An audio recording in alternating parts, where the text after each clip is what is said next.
नमस्कार, मेरो नाम गङ्गादत्त भट्ट। आज म स्टकमा मैले सिकेको कुरा सेयर गर्न गइरहेको छु। आफूले के सिकेँ, मैले धेरै भिडियोजहरू हेरेँ होइन, धेरै कुराहरू पढेँ मार्केटिङको बारेमा, स्टक इन्भेस्टमेन्टहरूको बारेमा, र मैले त्यहाँबाट के सिकेँ भन्ने कुरा म आज आफूले सिकेको कुरा हजुरलाई सेयर गर्न गइरहेको छु। अनि मैले स्टक इन्भेस्ट गर्ने प्लेटफर्म पनि Robinhood नै हो होइन। अब कसरी इन्भेस्टमेन्ट गरिन्छ, के गरिन्छ भन्ने कुरा मलाई कसैलाई मलाई भन्दा बढी आउँछ होला यो ग्रुपमा, तर मलाई त्यति आउँदैन। तर मैले जति मलाई लाग्छ, जति मैले जानेको छु त्यो पनि कसैले नजानेको हुनसक्छ भनेर म यो भिडियो बनाइरहेको छु। अनि यसमा छ अब इन्भेस्टमेन्ट कसरी गर्ने। इन्भेस्टमेन्ट्समा रिस्क हुन्छ, absolutely it's like a gambling. यो एउटा जुवा खेले जस्तै हो है यसमा। तर अब यसमा चान्सेस पनि हुन्छ, यो आफ्नो हातमा हो कि कति जुवा खेल्ने, कति हार्ने, कति जित्ने भन्ने कुरा लगभग आफ्नो हातमा कन्ट्रोल गर्न लायक हुन्छ कि आफूले जस्तो सेटिस्फाइड मिलोस्। यति ग्याम्बलमा मैले यति लस गरे पनि सेटिस्फ्याक्सन मिलोस्, त्यो अनुसारको सेटिस्फ्याक्सन आफूले लिन सकिन्छ। र होइन भनेपछि ब्याङ्क्रप्टसम्म पनि गइन्छ। र कसरी गइन्छ, के गइन्छ त्यो कुरा म भन्छु। सबभन्दा पहिले स्टक किन्नुभन्दा अगाडि मार्केट बुझ्नुपर्छ, के गइरहेछ, कस्तो गइरहेछ, कस्तो ट्रेन्ड गइरहेछ, एभरेज कस्तो फ्लो भइरहेछ। अब के ट्रेन्ड हो कस्तो भन्दाखेरि अब कुनै कुनै स्टकहरू के गइरहेछ, यस्तो यस्तो गइरहेको हुन्छ होइन। यस्तो यस्तो गइरहेको हुन्छ भनेदेखि अब यदि आजको फर इक्जाम्पल यो ट्रेन्ड, यो भनेको र हिजो र आजको मात्रै हो होइन, डेट यस्टरडे एन्ड टुडे, हिजो र आजको ट्रेन्ड छ यस्तो गइरहेछ भनेदेखि होइन यो हिजो यस्तो गइरहेछ, आज यस्तो गइरहेछ, भोलि यस्तो जान्छ भन्ने हुँदैन। अब हेरलाई बुझ्नुपर्छ यहाँ कसरी गइरहेछ, यहाँ यस्तो यस्तो यस्तो गइरहेको हुनसक्छ, यस्तो यस्तो गइरहेको हुनसक्छ भनेदेखि बुझ्नु पऱ्यो कि यो यस्तो जाने सम्भावना हुनसक्छ, त्यसैले यो रिस्की हुनसक्छ भन्ने कुरा बुझ्नु पऱ्यो। अब धेरै as you know, the more risk you take the more money you will make, and the less risk you will take less money you'll make. तर सन्तुष्टि गर्नुपर्दछ, म बरु पैसा कम पाऊँ, कम होस्, तर मेरो के हो लस नहोस् भन्ने कुरा सोचेर चाहिँ इन्भेस्ट गर्नुपर्छ होइन। नत्र के हो भनेदेखि होइन म रिस्क लिन्छु, यो बढेगा, यो जान्छ माथि जान्छ भनेर गयो भने त्यो चाहिँ हुन्न, त्यसरी हुन्न होइन। अब कस्तो कस्तो खालको के अरे कस्तो खालको स्टकहरू किन्नुपर्छ भन्ने कुरा हुन्छ। अब हरेक स्टकको आफ्नो आफ्नै ट्रेन्ड हुन्छ फलो हुने। कसैको ट्रेन्ड यस्तो यस्तो गइरह होला अहिले होइन, अनि त्यस्तै यस्तो यस्तो गइरह होला, कसैको कस्तो गइरह हुन्छ यस्तो यस्तो के यस्तो यस्तो गइरह होला। यस्तो यस्तो ट्रेन्डमा कस्तो कस्तो खालको ट्रेडिङको लागि राम्रो हुन्छ भनेदेखि अब यो सबभन्दा बुझ्नुपर्ने कुरा के हो त, यो हेर्नु पऱ्यो कि कर्भ यहाँबाट यहाँ पुग्नुको लागि यसलाई कति टाइम लाग्यो। I believe most of the people who are trading in the Robinhood here are day traders. I mean, not the day traders. They are swing traders. Swing trader भनेको कस्तो हुन्छ कि एक हप्तामा अथवा एक दिनभन्दा माथि 2-3 दिनमा ट्रेड गर्ने के 2-3 दिनमा अलि वेट गरेर एक दिन वेट गरेर ट्रेड गर्नेलाई भन्छ होइन। अनि त्यस्तै गरेर अब हेर्नु पऱ्यो कि यहाँबाट यहाँ पुग्ने बेला कति दिनमा बढेछ अथवा कति आवर्समा बढेछ। यदि यो 2 घन्टामा नै पुगेछ अथवा 1 घन्टामा पुगेछ, 15 मिनटमा पुगेछ, विदिन अ डेमा पुगेछ यहाँ भनेदेखि त्यो डे ट्रेडर्सहरूको लागि राम्रो हुन्छ कि के गर्छ, यहाँबाट किन्छ, आज बिहान किन्यो, यहाँ साँझ यहाँनिर बेचिदियो, फेरि यहाँ किन्छ भोलि, अनि यहाँनिर बेचिदिन्छ। त्यो डे ट्रेडर्सको लागि फाइदा हुनेवाला हो। हाम्रो लागि जस्तो फर इक्जाम्पल हामीलाई फाइदा हुँदैन कि, फर इक्जाम्पल हामीलाई भन्दाखेरि the people who lives there trade, I mean their stocks for more than 1 day, right. त्यसको लागि के हुन्छ भन्दाखेरि यहाँ छ, यदि यहाँनिर किनेको हो भने यहाँनिर पुग्दाखेरि बेच्दाखेरि सेम हुन्छ कि, यहाँनिर फाइदा नै आउँदैन कि। त्यस्तो फाइदा त आउँछ तर 2 दिन राख्नु पऱ्यो नि त, 2 दिन राख्नु पऱ्यो, 3 दिन राख्नु पऱ्यो, यहाँबाट यहाँ जानु पऱ्यो। कुनै ट्रेड कस्तो हुन्छ त भनेदेखि एउटै दिनमा नाफा ल्याउन सकिन्छ, दिस इज नट ब्याड भन्छु कि म। यहाँनिर किनेर यहाँनिर बेच्दाखेरि फाइदा त छ नि त, तर यहाँनिर किनेर यहाँनिर बेच्दाखेरि 6 महिना लाग्छ भनेपछि फाइदा भएन नि त त्यसको लागि। ल ठिक छ 2 दिन लाग्छ, यहाँनिरबाट यहाँनिर बेच्दैपछि 2 दिन लाग्छ। यहाँ मैले किनेको यो स्टकको प्राइस $10 थियो, यहाँ गएर $20 हो भनेपछि द्याट इज द बेस्ट। त्यो धेरै राम्रो भयो होइन, त्यो राम्रो छ। तर यही जानलाई यहाँबाट यहाँ पुग्नलाई चाहिँ मलाई 20 दिन लाग्छ भनेदेखि त्यो राम्रो भएन होइन। अब त्यो कति प्रफिट लिन चाहेको त्यसमा पनि डिपेन्ड हुन्छ। तर के हुन्छ भने चाहिँ त्यस्तै लामो 20 दिन राखेर यता नजान पनि सक्छ, त्यस्तो रिस्क लिने होइन कि। बरु ल ठिक छ 2 दिनमा यहाँ पुग्छ, यहाँ फ्लो भइरहेछ, ट्रेन्ड धेरै लामोदेखि यस्तै ट्रेन्ड भइरहेछ भनेदेखि त्यो किन्दाखेरि राम्रो हुन्छ होइन। अनि अब ल अब यो कुरा हो त्यसरी ट्रेडिङ जान्छ। अनि अर्को कुरा कस्तो हुन्छ भन्दाखेरि ल एउटा गइरहेछ यस्तरी गइरहेछ होइन, यस्तरी गइरहेछ, यहाँ पुगिसक्यो। अब किन्ने मौका आइरहेछ, ल मैले यहाँनिर किनिदिएको। कहिले पनि किन्दाखेरि डाउनफलमा यहाँनिर यदि ट्रेन्ड फलो गरिरहेछ भने यस्तो ट्रेन्ड फलो गर्ने चान्स बढी हुन्छ कि। त्यसैले यदि यहाँनिर पुग्नु भएको छ भनेदेखि यहाँनिर यस्तै ट्रेन्ड फलो गर्ने चान्स हुन्छ भनेर तल आउने चान्स हुन्छ, जस्तो लाइक दिस यहाँनिर यस्तो फलो गर्ने हुन्छ भनेर अलि कुरेर किन्दाखेरि सही हुन्छ क्या, अलिक सस्तो पैसामा किनियो नि त होइन। अनि त्यस्तै गरेर माथि जाँदैछ, यदि ट्रेन्ड यस्तै गइरहेछ भने यस्तो होल्ड जो कति टाइम लाग्छ के लाग्छ त्यसलाई एनालाइज गरेर होइन म यति टाइममा यहाँसम्म पुग्न सक्छ भन्ने एनालाइसिस गर्न सकिन्छ कि यस्तो गइरहेको भएपछि, र म यति होल्ड गर्न सक्छु र मेरो प्रफिट यहाँसम्म हुनसक्छ भन्ने कुरा ड्रिम राखेर जानुपर्छ। यदि भएन अनफर्चुनेटली भएन, ल कस्तो भयो भन्दाखेरि यहाँनिर किनिदिएको ल है, यहाँनिर मैले स्टक किनेको अनि यहाँनिरबाट अलि माथि गयो, यहाँसम्म मात्रै गएको थियो, यहाँसम्म मात्रै गयो होइन, यहाँनिर किनेको यहाँसम्म मात्रै गयो र फेरि तल आउनु सुरु गर्यो यसरी आउनु सुरु गर्यो भनेदेखि अब यहाँनिर ध्यान पुर्याउनु पर्ने कुरा हुन्छ। मैले किनेको यहाँनिर हो, यो प्राइस यहाँ म्याच भयो, यहाँसम्म पुगेछ अनि यहाँनिर छ भनेदेखि अब घाटा कति लिने त, त्यस्तो हो घाटा राखेर पनि बेच्नुपर्छ कतिखेर। त्यो कस्तो हुन्छ चान्स हो कि कतिखेर कस्तो हुन्छ अहिले भन्छु म, त्यो कस्तो हो भनेदेखि अब मैले घाटा कति लिने त, मैले यहाँनिरको किनेको मैले $1 किनेको हो स्टक, यो $1 किनेको हो, म 20 सेन्ट्स होइन ल म 10 सेन्ट्स मात्रै घाटा जान्छु, त्योभन्दा बढी जाँदैन ल 5 सेन्ट जान्छु भनेदेखि 0.95 मा यहाँनिर $0.95 मा यहाँ अटोमेटिक सेल फिक्स गर्न सकिन्छ होइन, sell out when it drops to 90.95 or below 0.95 भनेर यहाँनिर अटोमेटिक रोबिनहुडमा के गर्छ जस्तो त सेल आउट हुन्छ होइन, लोएस्ट सेल आउट लिमिट के त्यस्तो हुन्छ, म देखाउँछु एकछिनमा त्यस्तो हुन्छ होइन।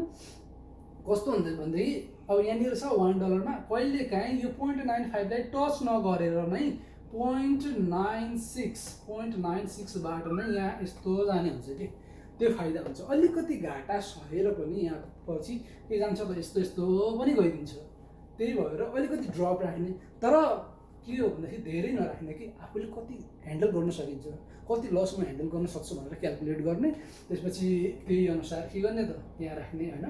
अनि अर्को कुरा के भन्दै थियो भनेदेखि अर्को प्राइस यो गइरहेछ होइन, म यतिमा बेच्न चाहन्छु भनेर यहाँनिर फिक्स प्राइस के यो वा योभन्दा माथि गएपछि बेच्दे भन्ने कुरा हुन्छ एउटा, अर्को योभन्दा तल ड्रप आएपछि यो सेल आउट होइन, सेल आउट भन्ने कुरा हुन्छ।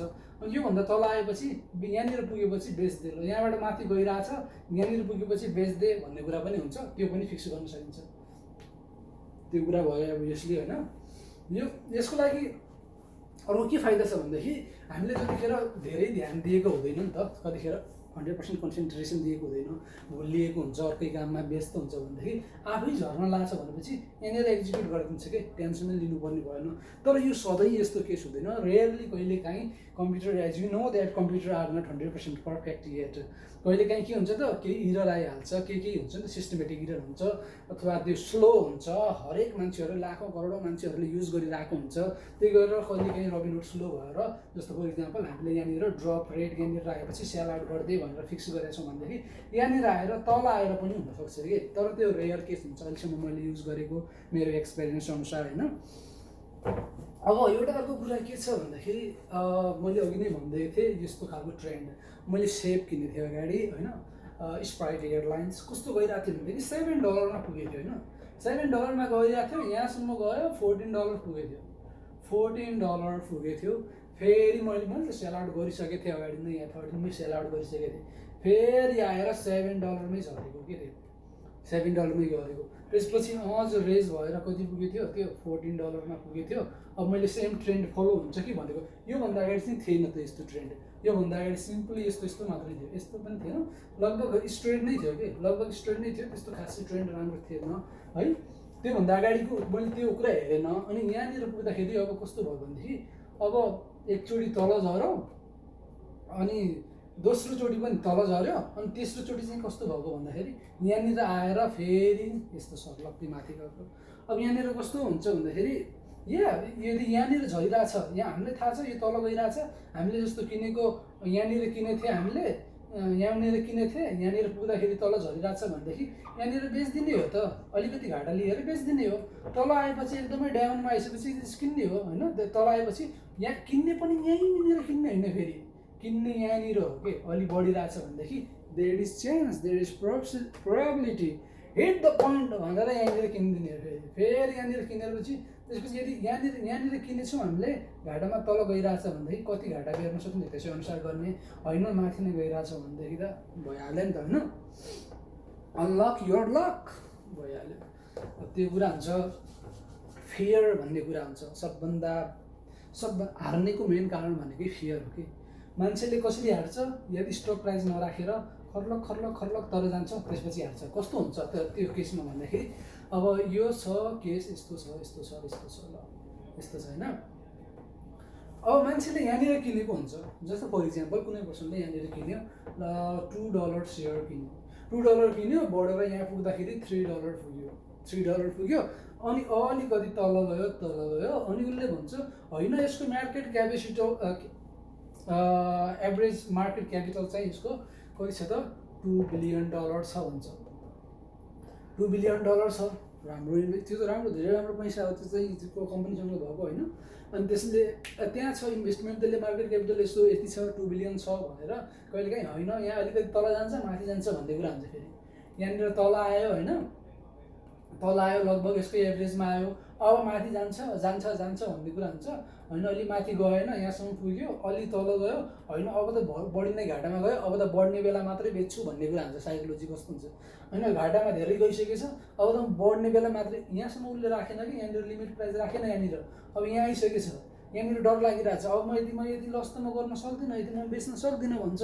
अझ तल आउँछ अझै यहाँनिर अलि माथि जान्छ, यहाँनिर पनि घाटा धेरै जस्तो लाग्छ, यो कम्पेरियरमा यसमा घाटा धेरै जस्तो लाग्छ, तल आउँछ, तल बटममा पुग्छ, जान्छ माथि त जान्छ, यो कर माथि इन्क्रिज पनि हुन्छ तर टाइम लाग्छ नि त। फर इक्जाम्पल यहाँबाट यहाँसम्म पुग्दाखेरि 3 मन्थ्स लाग्यो भनेपछि त्यो मान्छेले 3 महिनामा त्यो इन्भेस्टमेन्टमा कति कमाइसक्यो है। योमा अलि राम्रो होस् कुराको भयो, यहीँनिर बेचिदिएको भयो, अलि घाटा खाएको भयो, अर्कोमा त फाइदा हुन्थ्यो नि त। तर त्यस्तो गर्दैन, होइन मलाई जान्छ यहाँ अलि आउँछ, अरे छोड यार अब त म घाटा भेट्दैन, अब माथि गयो पुग्छ भन्ने कुरा हुन्छ। यहाँनिर पछि फेरि जान्छ, फेरि मान्छेले के गर्छ थाहा छ, डराएको हुन्छ नि त्यो मान्छे। अहिले यहाँनिर पुग्ने बित्तिकै, अब यहाँबाट यहाँ पुग्ने बित्तिकै जब यस्तो हुन्छ नि, होइन अब अझ फेरि जान्छ भनेर यहीँनिर बेचिदिन्छ कि, यहीँनिर बेचिदिन्छ होइन, यहाँनिर बेचिदिन्छ। यो कुरा मूर्खता हो, हरेक पोइन्टमा राख्नुपर्छ कि स्टक प्राइस। फर इक्जाम्पल अहिले मैले कस्तो गरेको थिएँ, अहिले अमेरिकन एयरलाइन्सको बढिरहेको थियो कि, अमेरिकन एयरलाइन्समा बढिरहेको थियो। अब मैले के गरेको थिएँ, 13 पोइन्ट समथिङमा मैले किनेको थिएँ होइन। यस्तो गएँ, यस्तो गइरहेको थियो। मैले स्टक प्राइस जस्तो यहाँनिर गइरहेको थियो, मैले स्टक प्राइस यहाँनिर राखिदिएको थिएँ। कस्तो राखेको थिएँ भनेपछि यहाँनिर ल फर इक्जाम्पल यहाँनिर $15 पुगेछ भनेदेखि मैले यहाँनिर 1480 राखिदिएको थिएँ अथवा 1450 राखिदिएको थिएँ होइन। 1450मा छ भनेपछि ल छोड्दे भन्दै थिएँ, तर लकिली कहिले जाँदैन नि त, यो चान्सेस हो। यहाँनिर यदि तल गयो भनेपछि 1450मा गयो भने एक्जिक्युट भएर तल आउँछ, तर कति घाटा मैले भने म योभन्दा बढी घाटा बेहोर्न सक्दिनँ, I don't want take too much risk भनेर भनेको कि, त्यही भएर यहाँनिर आएको होइन। अब के हुन्छ, मेरो यहाँनिर एक्जिक्युट भएन, यहाँ 14.5मा 14.50मा एक्जिक्युट भएन र यहाँबाट बढ्दै गयो यहाँ पोइन्टमा पुग्यो। त्यसपछि मैले यहाँनिर राखेँ, यहाँनिर $20मा पुगेको थियो भनेदेखि यहाँनिर मैले $19मा राखिदिएँ। ल $19मा भएपछि यहाँनिर सेल आउट गरिदिएँ भनिदिएको बस्यो नि त। $19 त आयो, $1 जान्छ यार, $1 घाटामा जान्छ, नो प्रब्लम होइन, अलिकति पैसा आउँछ मलाई, मसँग धेरै पैसा आउँछ अहिले। 19 यहाँनिर सेल आउट गरिदिएँ भन्छु। अब यहाँनिर गएछ, अब 20मा पुगेछ, अब घट्यो भने के हुन्छ त, अहिले कस्तो आएको थियो भनेदेखि यो ट्रेन्ड 23सम्ममा पुगेको थियो, यहाँनिर मैले 22मा राखिदिएको थिएँ। म $1 जान्छ मतलब छैन, मैले यहाँ यति ल्याइसकेको छु होइन। यहाँनिर तल गयो, यहाँनिर सेल आउट भयो, अब एक्जिक्युट भयो, and I am happy with that. यो नत्र मान्छेले के भन्छ, $1 बढी आउँथ्यो यार, आउँथ्यो $1 बढी आउँथ्यो, but I don't want risk, right, I get the profit I need भनेर भन्नुपर्छ। त्यो हुन्छ, त्यही हो कि फेयर हो, मेन भनेको फेयर हो। अनि अर्को कुरा के हुन्छ भनेदेखि न्युजहरू सब्सक्राइब गरेर राख्नु। एप्पल आइफोन छ भनेदेखि आइफोनमा सायद त्यो न्युज पोर्टल छ, त्यो न्युज पोर्टलमा सबै छ कि, ब्लुमबर्ग त्यसमै छ, वाल स्ट्रिट जर्नल भन्ने त्यसमै छ, अनि इन्भेस्टोपेडिया लगभग धेरै कुरा छ कि त्यसमा सब्सक्राइब गर्यो, त्यसमा गएर अब कुन कुन आफूलाई मन परेको छ इन्भेस्टमेन्ट त्यहाँ मार्केटिङ स्टक एक्सचेन्जमा सबैमा यस्तो यस्तो दिएको हुन्छ, रेडियो बटन त्यो क्लिक गरेपछि ल मलाई यस्तो न्युज चाहियो भनेपछि उसले आफै पपअप दिन्छ कि स्क्रिन क्लोज गरेको भए पनि त्यहाँ न्युज आइरहन्छ, गोइङ अप भनेर आउँछ, कतिखेर स्टक स्टार्ट गेटिङ बेटर भनेर आउँछ। तर त्यो अब के हो भन्दाखेरि टप 5 स्टक्स भनेर दिएको हुन्छ न्युजहरूमा, तर त्यस्तो न्युज चाहिँ हेर्ने होइन टप 5 स्टक्स भनेर भने हुन्छ, तर त्यसको हिस्ट्री बुझ्दाखेरि राम्रो हुँदैन। त्यो चाहिँ के हुन्छ भनेदेखि अब एक प्रकारको एडभर्टाइज जस्तै हो कि त्यसमा हुने, त्यही हो। त्यही भएर टप 5 स्टक्स यस्तो हेर्दाखेरि पनि फ्याक्चुअल न्युज हेर्ने कि कस्तो न्युज हेर्ने भनेदेखि like airports are reopening and then the what is called American Airlines or airlines company are booking the flight भनेर त्यस्तो खालको आउँछ भनेदेखि अभियसली त्यस्तो राम्रो हो, त्यो न्युज राम्रो हो। त्यो मतलब के हो भनेदेखि अब एयरपोर्टहरू चल्न सुरु भइसक्यो, एयरप्लेनहरू एयरलाइन्सहरू अहिले बिजी हुन थाल्यो, अब यसमा केही हुनसक्छ। अब अहिलेको ट्रेन्डमा कस्तो छ, वेल अब गाडीहरू हेर्ने हो भनेदेखि अहिले एभ्री डे यो के भइरहेछ, बिजी भइरहेछ, स्ट्रिट बिजी भइरहेछ। त्यो यो हेर्दाखेरि यो सिनारियो बुझ्दाखेरि आफूले वेल प्राइस गोइङ अप। मर्फीको हेर्नु न यार, $12 थियो अघिल्लो दिनसम्म, अहिले गएर $17 पुगिछ, जान्छ, तेलहरू बढ्छ, घाटा छैन के, एयरलाइन यस्तोमा घाटा छैन।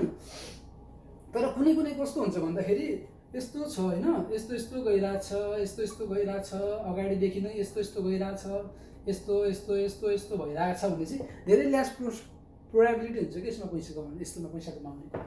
अनि कस्तोमा अलि रिस्क लिन चाहने, कस्तोमा रिस्क लिने भनेदेखि मार्केट क्यापिटल राम्रो छ, कुनैको मार्केट क्यापिटल राम्रो छ अगाडिसम्म, ल फर इक्जाम्पल मार्चदेखि अहिलेसम्म हेर्दाखेरि, मार्चदेखि जुनसम्म हेर्दाखेरि यसको हिस्ट्री हेर्ने हो भनेदेखि अहिलेसम्म यस्तो मात्र छ कि अहिले आएर हिजोदेखि आएर यस्तो गइरहेछ, यस्तो गइरहेछ भनेदेखि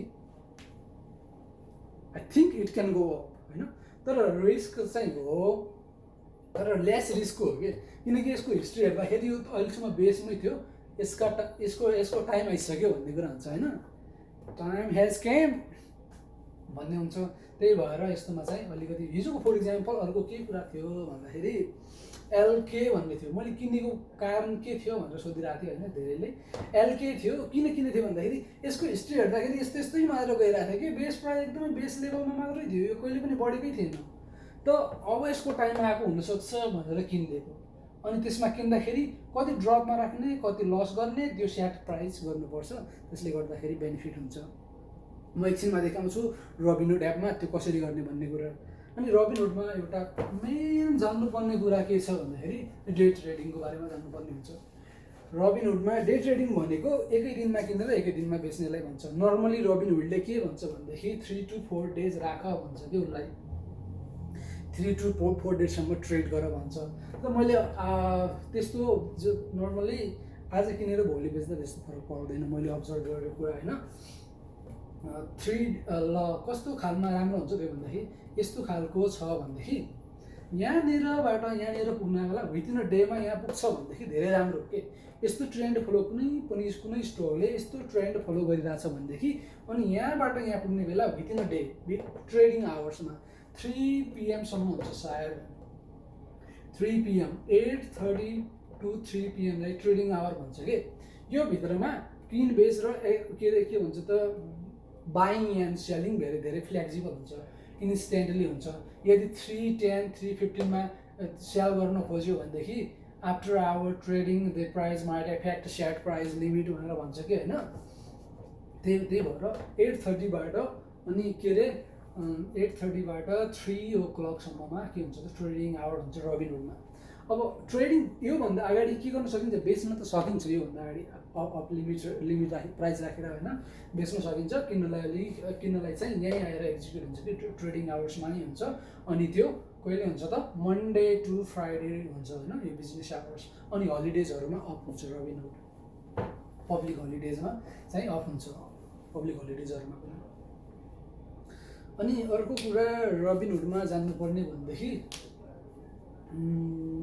या म भनिरहेको थिएँ 3 day tradings are free each week, प्रत्येक विक 5 ट्रेडिङ डेजमा, मन्डे टु फ्राइडेमा 5 डेज हुन्छ।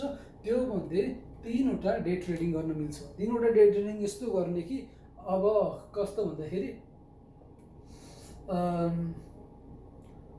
जसको पोटेन्सियल छ तर खस्ने चान्स पनि छ, हाई जाने चान्स पनि छ, धेरैमा हाई गइरहेछ तर धेरै लो जाने चान्स पनि छ। यहाँनिर पुगिरहेछ भनेदेखि आज नै फर इक्जाम्पल आज नै मैले यहाँ किनेको यहाँ पुगेको थियो अनि फेरि घस्दा घस्दा यहाँ पुगिसक्यो भनेदेखि यहाँनिर प्राइस सेट लिमिट गर्ने र एक्जिक्युट हुन्छ। 3 PM भन्दा अगाडि नै भएपछि यो एक्जिक्युट हुन्छ के, बुझ्नु न?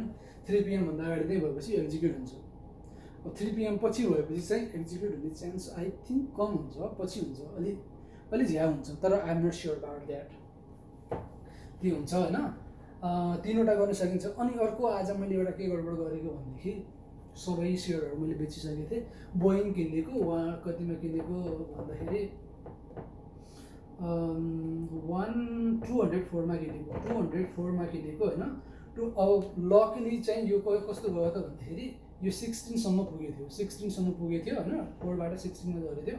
16मा मैले प्राइस सेट लिमिट राख्न सकिनँ के भन्नाले मलाई राख्न नै मिल्दैन, किनकि मैले त्यो 3 ट्रेडिङ अलरेडी नै डे ट्रेडिङ गरिसकेको थिएँ विकमा र 4th थियो यो। यदि मैले यो 4th गरेको भए 90 डेजको लागि सस्पेन्ड गरिदिन्थ्यो, म रबिनहुड चलाउन नै मिल्न थिएन। बेच्न सकिन्छ तर किन्न अथवा अरू किन्न चाहिँ सकिन्न, त्यो त्यस्तो भएको खण्डमा। अनि यो दिन छ फर इक्जाम्पल यो हेर्न पनि सकिन्छ होइन, मैले कति डे ट्रेडिङ गरेँ भनेर म एकछिनमा देखाउँछु त्यो। अनि अर्को के हुन्छ भन्दाखेरि 4th यदि मैले 3 एक्जिक्युट गरिसकेँ, 4थलाई यदि मैले सेट प्राइस राख्ने अथवा बेच्न खोजेँ भने त्यसले भन्छ hey you are doing the next trading, next day one more day trading, it exceed the limit भन्छ होइन। अनि कस्तो हुन्छ भन्दाखेरि यदि डे ट्रेडिङ गर्ने मन छ भनेदेखि नै त्यो प्राइस चाहिँ त्यसमा हुने इन्भेस्टमेन्ट चाहिँ 25,000 अथवा मोर हुनुपर्छ। त्योभन्दा बढी भएपछि मात्र त्यसले डे ट्रेडिङ अलाउ गर्छ, होइन भने ओन्ली 3 आवर अलाउड इट। तर मलाई लाग्छ त्यस्तो धेरै डे ट्रेडिङ चाहिँदैन हामीलाई। जस्तो अलिक लामो लङ टर्म गरेर हेर्ने हो भने त राम्रोसँग हेऱ्यो होइन, आज नै यस्तो यस्तो भइरहेछ यस्तो यस्तोमा नगर्ने कि अलि आज गएर भोलि बढ्ने खालको होइन, भोलिसम्ममा बेच्न सक्छु, भोलि प्रफिट हुन्छ भन्ने कुरो लाग्यो भने त्यसो गर्ने हो होइन। अनि कहिले पनि इमोसनल भएर साइकोलोजिकल्ली इन्स्ट्यान्टली फेसबुकमा कसैले होइन यो किन उस्तो किन्दा राम्रो भयो उस्तो किन्दा राम्रो भयो भनेर भन्दा पनि आफैले बुझेर के कस्तो भइरहेछ, ट्रेन्ड कस्तो भइरहेछ, कस्तो फलो भइरहेछ भनेर गरेपछि चाहिँ त्यो चाहिँ बेस्ट हुन्छ होइन। नत्र चाहिँ के हुन्छ भनेदेखि अब लस हुने चान्स बढी हुन्छ। We don't want loss right. Loss हुने चान्स छ भनेदेखि सेट प्राइस लिमिट राखिदियो, त्यहाँनिर एक्जिक्युट हुन्छ, त्यसपछि हामीले चाहेको भन्दा बढी लस पनि भएन, we are also satisfied right. त्यो हुन्छ। Alright, let me show you the Robinhood add.